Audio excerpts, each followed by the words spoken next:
every sport, including all NMAA state championship games. Get your monthly pass now. Just go to ProViewNetworks.com, click on the NFHS logo, and sign up today. Watch New Mexico's best.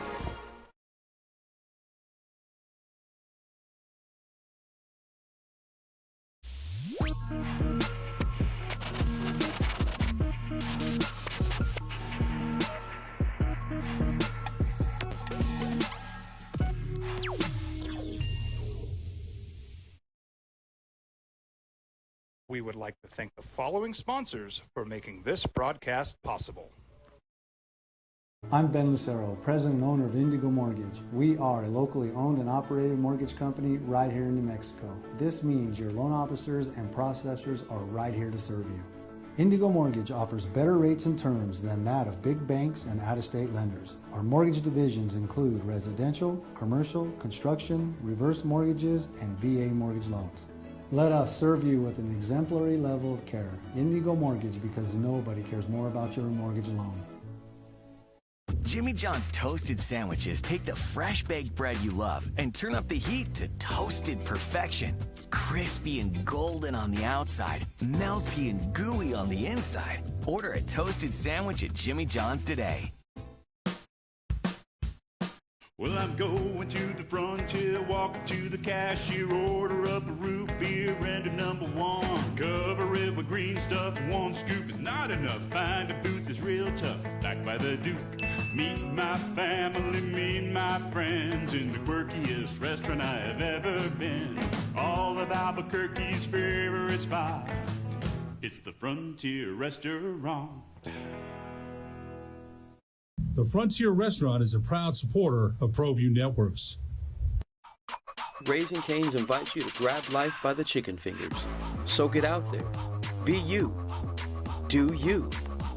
Embrace whatever makes you, you. All while enjoying Raising Cane's hand-battered cooked-to-order chicken fingers, crispy crinkle-cut fries, buttery Texas toast, and that secret recipe cane sauce that makes everything that much better. So go on. Savor the day. Raising Cane's chicken fingers. One love.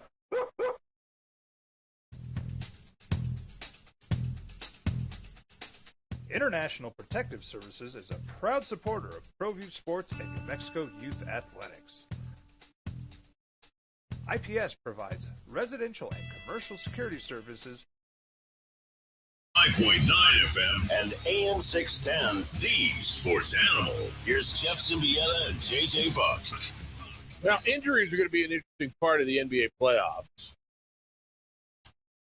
Who's healthy? Who can survive the next 2 months? Wemby's down. Now another key part of another big team is down. Good morning, boys and girls. Happy draft day, or at least day one of the draft, or opening day of the draft. Opening day, you go with that. Happy round one of the NFL draft. Yeah, the 3-day extravaganza where you'll go, oh yeah, I love that left tackle out of Wichita. What a bum! Wait, Wichita doesn't play football. Out of Northern Iowa. Oh, he's a stud. We got a sleeper. That kid out of North Dakota State. Have you seen him? He's a stud, dude. Edge rusher. Got him in the 5th round. He's a steal, bro. Good morning to you. Opening drive, Jeff Symbieta, JJ Buck on 95.9 FM and AM 610. The sports animal. Thanks for finding us. How you living? What'd it do? A lot. It's draft day. The NBA and NHL playoffs are going on. The Raiders are on the clock. Fernando Mendoza will be the first overall pick. Or Fernando Mendoza, if you prefer. Doesn't really matter to me. However he says it, I say it. How does he say it?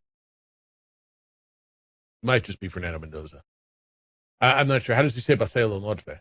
That's what I want to know. Yes. That's the key. Joe Gonzalez. We got a lot to do today. 505-246-0610 as we are open for business today.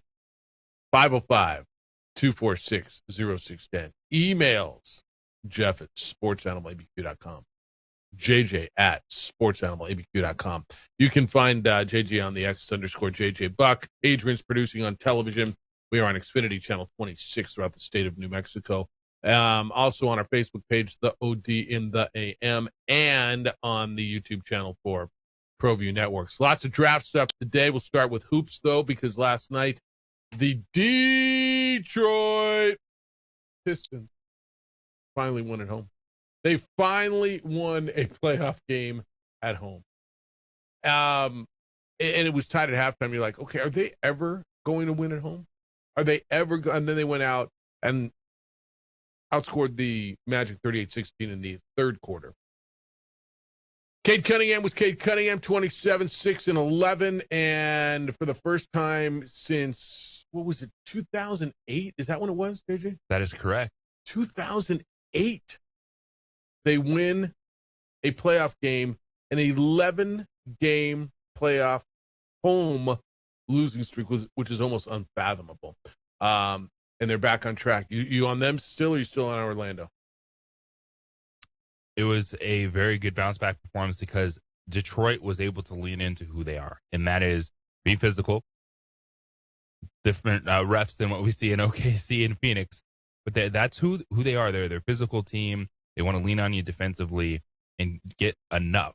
And while they had players step up around Cade Cunningham, 98 points, it's about what they do defensively and how they push you around, how they slow you down. They exploded in that third quarter where they outscored the Magic 38-16. That's the team you expect to see. Right. With that physicality. Orlando, this one's tough, man. I think they've been one of the most disappointing teams all season long. They had a great response after being pushed around in their initial play-in tournament game. But now you're going back, and the Pistons, got a little bit of that swagger back, and we're playing their style of basketball. Well, bounce back was right. And look, at halftime, you're like, okay, what's going on? And then all of a sudden, I think they outscored them 33-6 started or something like that in the third quarter. Just went bonkers at home. So that series is tied 1-1. They'll go back to Florida. And then in Oklahoma last night, it was the Thunder over the Suns, 120-107. I think kind of, JJ, to me, the story here is not Shai Gilgeous-Alexander with 37, not necessarily that they beat, the Thunder handled the Suns because I expected that. The Jalen Williams injury is going to be a big deal here because he missed a lot of the season. This is a big part of what they do. Look, they're deep, and they can run. And remember who I was listening to say it yesterday, but he's so right. They can go big, they can go small, they can go kind of in between. The pieces they have are so good, and you can argue he's their second best piece. He is their second best player. Yeah. I mean, people like to go Chet Holmgren, but I think Jalen Williams is the second best player. And how long he's going to be out, I don't know. Can you beat Phoenix without him? Like I rest him until I don't have to rest him. They can win this series.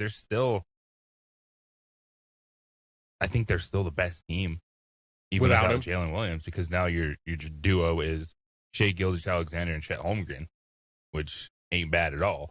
But I'm with you on Jalen Williams being their second best player. Is phenomenal in the postseason last year. The scorer, the two-way player that he is, and this game looks closer than it was. I know. Like Phoenix did kind of go on a late run. They got it to within 10, but then OKC put some of their pieces back on the floor, which included Shai Gilgeous-Alexander, and won the game. And they're already in the heads of the Suns. And Phoenix, the only way that they can try to stay in this series is to muck it up and be physical. And they feel that the refs aren't letting them play that way. And they're already in their heads and they're done. All right, so let's go there. JJ, some of those technicals were ridiculous. They're ridiculous. I'm not big on guys calling out ref, okay? And you get beat. And I don't even think the Suns are saying we got beat because of the refs.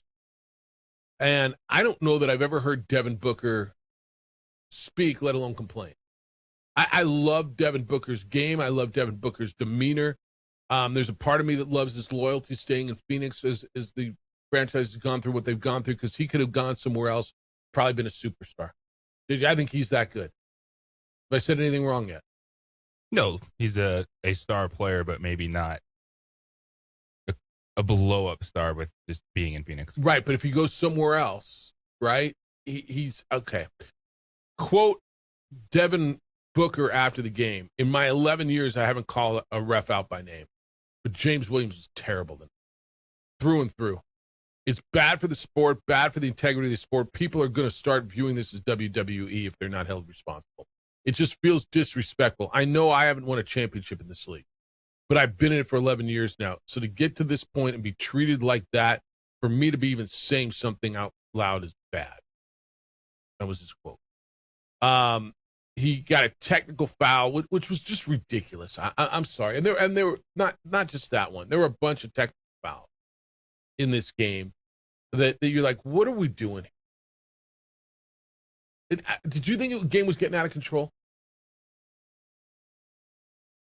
That one is when you see stuff happen like that, and then the players' reaction to maybe things that they're used to saying to the refs, and then for some reason the crew's maybe on edge that day and has that quick trigger, you can see how it boils over for players. Yeah. Yeah, and look, and then you throw losing in on top of it, and then it sets it over the top. He'll get fined. What is he making? $45 million a year, so he'll get fined $100,000 and whatever. Put a little in the change bucket. But I don't. First of all, I don't think he's wrong. Now, if you're going to sit here and tell me you think they lost because of that, I think you're wrong. Okay, I just there's that's not it. Now, Dylan Brooks going after the referees is another story, right? I've heard Dylan Brooks do that his entire career, and he went after Shai Gilgeous-Alexander and the refs a little bit. Shai had 37 points. He was 13 of 25 from the floor, 9 of 9 from the free throw line. So the 9 free throws, and, he's got this reputation that he gets every call. That's the average that he has in the regular season. That ranks him 3rd in the league, by the way, behind Luka Doncic and Denny Avdija. Quote from Dylan Brooks. You talk about Shai Gilgeous-Alexander. A little frail, and that's what the refs are going to call. I got to be smarter about it, but this is the playoffs. It's a man's game. And then he continued.